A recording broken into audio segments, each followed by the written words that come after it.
Welcome to day 133 of our one-year Bible reading plan. Today we'll read 2 Chronicles chapters 21 through 24. Before you begin, remember that it helps to establish a daily reading time. Begin with a short prayer, asking the Holy Spirit for wisdom and understanding. Always read for understanding and to hear from God. Not just to finish today's reading, please like, subscribe, and share this video to bless someone else. Now let's begin. 2 Chronicles, chapter 21, verse 1. Then Jehoshaphat rested with his ancestors and was buried with them in the city of David.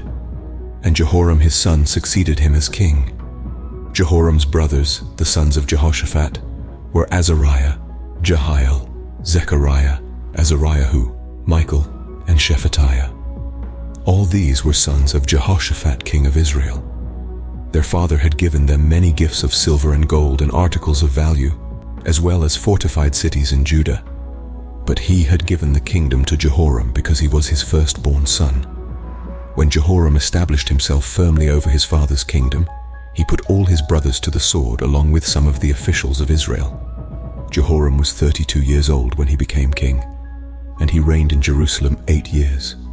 He followed the ways of the kings of Israel as the house of Ahab had done, for he married a daughter of Ahab. He did evil in the eyes of the Lord. Nevertheless, because of the covenant the Lord had made with David, the Lord was not willing to destroy the house of David. He had promised to maintain a lamp for him and his descendants forever. In the time of Jehoram, Edom rebelled against Judah and set up its own king. So Jehoram went there with his officers and all his chariots. The Edomites surrounded him and his chariot commanders, but he rose up and broke through by night. Verse 10. To this day Edom has been in rebellion against Judah. Libnah revolted at the same time because Jehoram had forsaken the Lord, the God of his ancestors. He had also built high places on the hills of Judah and had caused the people of Jerusalem to prostitute themselves and had led Judah astray. Jehoram received a letter from Elijah the prophet which said, "This is what the Lord, the God of your father David, says, You have not followed the ways of your father Jehoshaphat or of Asa king of Judah, but you have followed the ways of the kings of Israel, and you have led Judah and the people of Jerusalem to prostitute themselves, just as the house of Ahab did. You have also murdered your own brothers, members of your own family, men who were better than you. So now the Lord is about to strike your people, your sons, your wives, and everything that is yours with a heavy blow. You yourself will be very ill with a lingering disease of the bowels, until the disease causes your bowels to come out."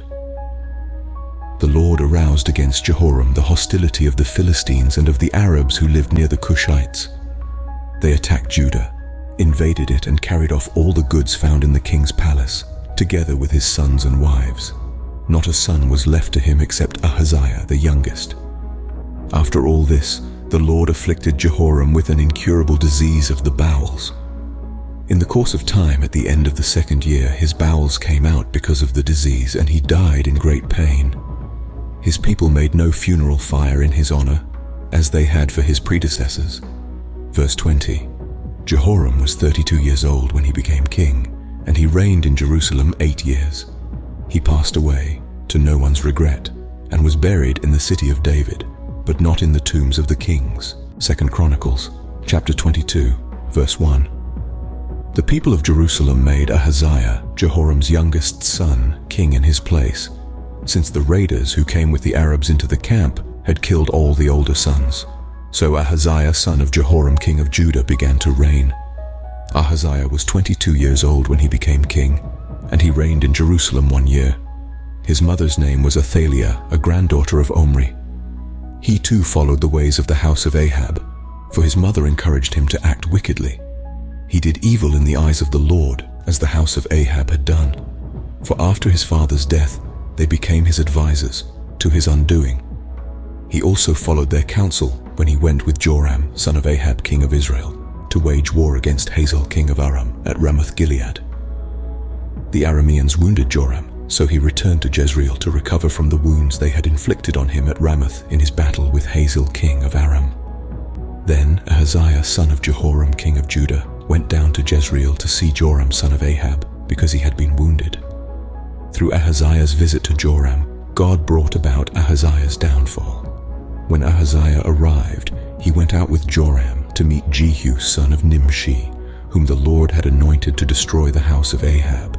While Jehu was executing judgment on the house of Ahab, he found the officials of Judah and the sons of Ahaziah's relatives, who had been attending Ahaziah, and he killed them. He then went in search of Ahaziah, and his men captured him while he was hiding in Samaria. He was brought to Jehu and put to death. They buried him, for they said, "He was a son of Jehoshaphat, who sought the Lord with all his heart." So there was no one in the house of Ahaziah powerful enough to retain the kingdom. Verse 10. When Athaliah, the mother of Ahaziah, saw that her son was dead, she proceeded to destroy the whole royal family of the house of Judah. But Jehosheba, the daughter of King Jehoram, took Joash son of Ahaziah and stole him away from among the royal princes who were about to be murdered, and put him and his nurse in a bedroom. Because Jehosheba, the daughter of King Jehoram and wife of the priest Jehoiada, was Ahaziah's sister, she hid the child from Athaliah so she could not kill him. He remained hidden with them at the temple of God for 6 years while Athaliah ruled the land. 2 Chronicles, chapter 23, verse 1. In the 7th year, Jehoiada showed his strength. He made a covenant with the commanders of units of 100, Azariah son of Jeroham, Ishmael son of Jehohanan, Azariah son of Obed, Maaseiah son of Adiah, and Elishaphat son of Zikri. They went throughout Judah and gathered the Levites and the heads of Israelite families from all the towns. When they came to Jerusalem, the whole assembly made a covenant with the king at the temple of God. Jehoiada said to them, "The king's son shall reign, as the Lord promised concerning the descendants of David. Now this is what you are to do. 1/3 of you priests and Levites who are going on duty on the Sabbath are to keep watch at the doors, 1/3 of you at the royal palace and 1/3 at the foundation gate, and all the others are to be in the courtyards of the temple of the Lord. No one is to enter the temple of the Lord except the priests and Levites on duty.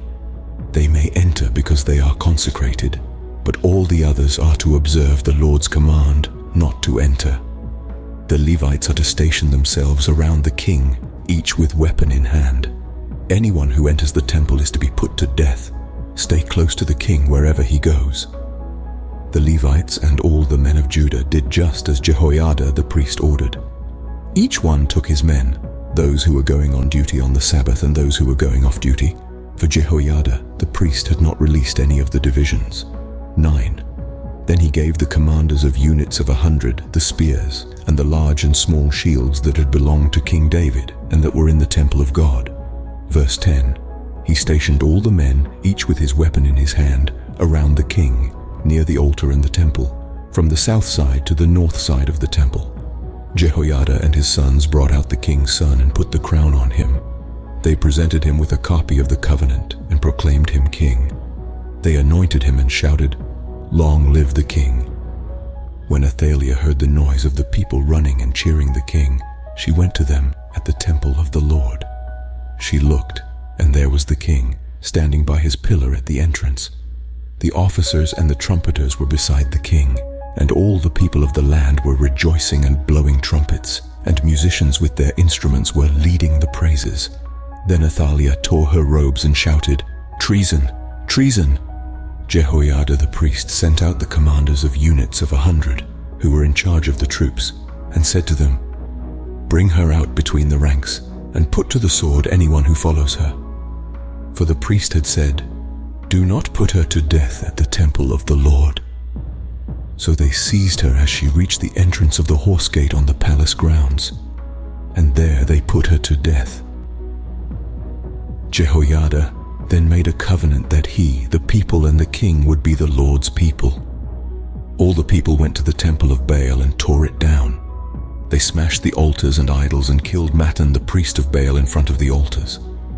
Then Jehoiada placed the oversight of the temple of the Lord in the hands of the Levitical priests, to whom David had made assignments in the temple to present the burnt offerings of the Lord as written in the law of Moses, with rejoicing and singing, as David had ordered.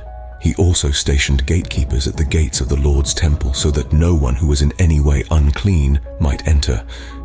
He took with him the commanders of hundreds, the nobles, the rulers of the people, and all the people of the land, and brought the king down from the temple of the Lord.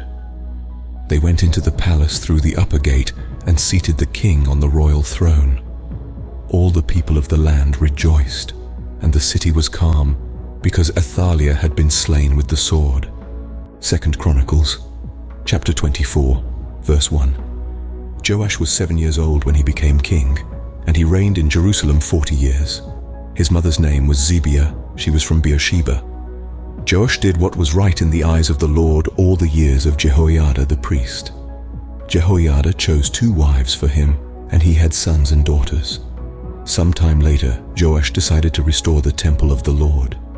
He called together the priests and Levites and said to them, "Go to the towns of Judah and collect the money due annually from all Israel to repair the temple of your God. Do it now." But the Levites did not act at once. Therefore the king summoned Jehoiada the chief priest and said to him, "Why haven't you required the Levites to bring in from Judah and Jerusalem the tax imposed by Moses the servant of the Lord and by the assembly of Israel for the tent of the covenant law?" Now the sons of that wicked woman Athaliah had broken into the temple of God and had used even its sacred objects for the Baals. At the king's command, a chest was made and placed outside at the gate of the temple of the Lord. A proclamation was then issued in Judah and Jerusalem that they should bring to the Lord the tax that Moses, the servant of God, had required of Israel in the wilderness. Verse 10. All the officials and all the people brought their contributions gladly, dropping them into the chest until it was full. Whenever the chest was brought in by the Levites to the king's officials, and they saw that there was a large amount of money, the royal secretary and the officer of the chief priest would come and empty the chest and carry it back to its place. They did this regularly and collected a great amount of money. The king and Jehoiada gave it to those who carried out the work required for the temple of the Lord. They hired masons and carpenters to restore the Lord's temple, and also workers in iron and bronze to repair the temple. The men in charge of the work were diligent, and the repairs progressed under them. They rebuilt the temple of God according to its original design and reinforced it. When they had finished, they brought the rest of the money to the king and Jehoiada, and with it were made articles for the Lord's temple, articles for the service and for the burnt offerings, and also dishes and other objects of gold and silver. As long as Jehoiada lived, burnt offerings were presented continually in the temple of the Lord. Now Jehoiada was old and full of years, and he died at the age of 130. He was buried with the kings in the city of David because of the good he had done in Israel for God and his temple. After the death of Jehoiada, the officials of Judah came and paid homage to the king, and he listened to them. They abandoned the temple of the Lord, the God of their ancestors, and worshipped Asherah poles and idols. Because of their guilt, God's anger came on Judah and Jerusalem. Although the Lord sent prophets to the people to bring them back to him, and though they testified against them, they would not listen. Verse 20. Then the Spirit of God came on Zechariah, son of Jehoiada the priest. He stood before the people and said, "This is what God says. Why do you disobey the Lord's commands? You will not prosper. Because you have forsaken the Lord, he has forsaken you." But they plotted against him, and by order of the king, they stoned him to death in the courtyard of the Lord's temple. King Joash did not remember the kindness Zechariah's father Jehoiada had shown him, but killed his son, who said as he lay dying, "May the Lord see this and call you to account." At the turn of the year, the army of Aram marched against Joash. It invaded Judah and Jerusalem and killed all the leaders of the people. They sent all the plunder to their king in Damascus. Although the Aramean army had come with only a few men, the Lord delivered into their hands a much larger army. Because Judah had forsaken the Lord, the God of their ancestors, judgment was executed on Joash. When the Arameans withdrew, they left Joash severely wounded. His officials conspired against him for murdering the son of Jehoiada the priest, and they killed him in his bed. So he died and was buried in the city of David, but not in the tombs of the kings. Those who conspired against him were Zabad, son of Shemith, an Ammonite woman, and Jehozabad, son of Shimrith, a Moabite woman. The account of his sons, the many prophecies about him, and the record of the restoration of the temple of God are written in the annotations on the book of the Kings. And Amaziah, his son, succeeded him as king. This concludes 2 Chronicles chapters 21 through 24 for day 133. We hope you are enjoying these daily videos. Remember to check the description box for links and resources. Thank you for watching. Please like, share, and subscribe. Your support helps spread God's word to reach more people on YouTube. We'll see you in the next video for our day 134 reading.